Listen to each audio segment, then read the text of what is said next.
Aksi demo mahasiswa dan driver ojek online beberapa hari terakhir menjadi perhatian publik di Indonesia. Pemicu utama adalah kebijakan penambahan tunjangan rumah anggota DPR RI sebesar 50 juta rupiah yang memicu kemarahan masyarakat. Puncak ketegangan terjadi pada 28 Agustus tahun 2025 ketika mobil taktis Brimob menabrak salah satu driver ojek online, Afan Kurniawan, dalam upaya melarikan diri. Meski demonstrasi sejatinya damai, sejumlah pihak sengaja memprovokasi kerusuhan, merusak fasilitas umum, dan melakukan penjarahan. Provokasi ini banyak terjadi melalui media sosial, salah satunya akun ke-10 @andrusjan. Konten kreator Ferry Irwandi mengungkap dugaan bahwa akun ini menjadi salah satu pemicu kerusuhan. Akan membahas kronologi demo, peran provokator, bagaimana hacker membongkar identitas Endru Sulistiawan pemilik akun, serta implikasi sosial dan hukum dari peristiwa ini. Pertama, latar belakang demo.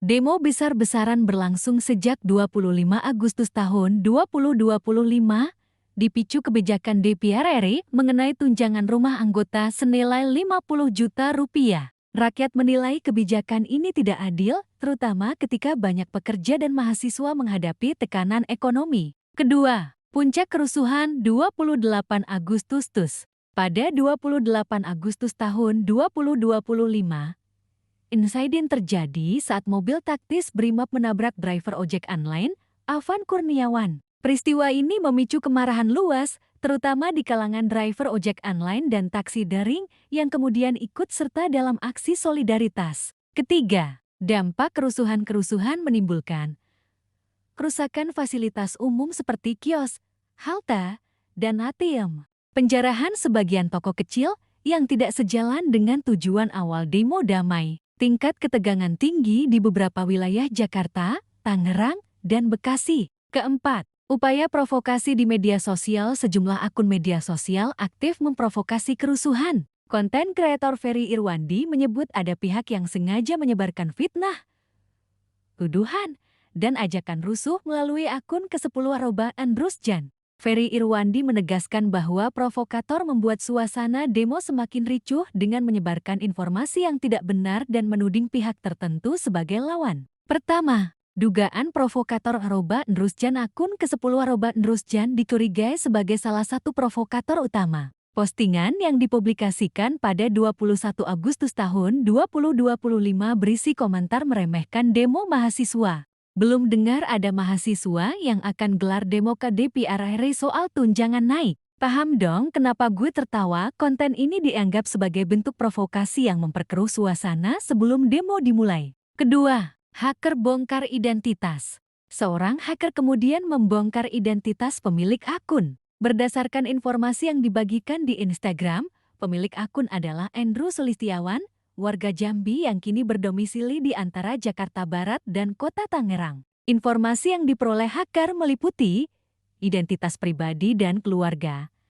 Endru memiliki 1 istri dan 3 anak perempuan.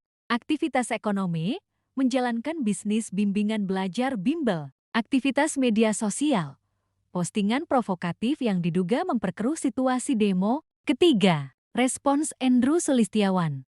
Endru tidak bisa diperdaya oleh hacker dan menyebut alasan bisnis bimbel sebagai kegiatan utamanya. Meski begitu, hacker tetap menyoroti beberapa postingannya sebelumnya, termasuk sindiran terhadap Prabowo Subianto pada November tahun 2022 yang dianggap menimbulkan kontroversi. Keempat, peran media sosial dalam provokasi. Kejadian ini menyoroti peran media sosial dalam mempercepat eskalasi konflik. Konten yang bersifat provokatif dapat memicu emosi massa dan mengubah demo damai menjadi kerusuhan. Kasus ini menjadi peringatan bagi pengguna media sosial agar lebih bijak dalam membagikan informasi. Pertama, dampak sosial insiden ini menimbulkan berbagai efek sosial. Kemarahan publik terhadap tindakan aparat yang menabrak driver ojek online. Distrust terhadap media sosial. Banyak masyarakat mulai skeptis terhadap informasi yang beredar. Ketegangan antar kelompok masyarakat.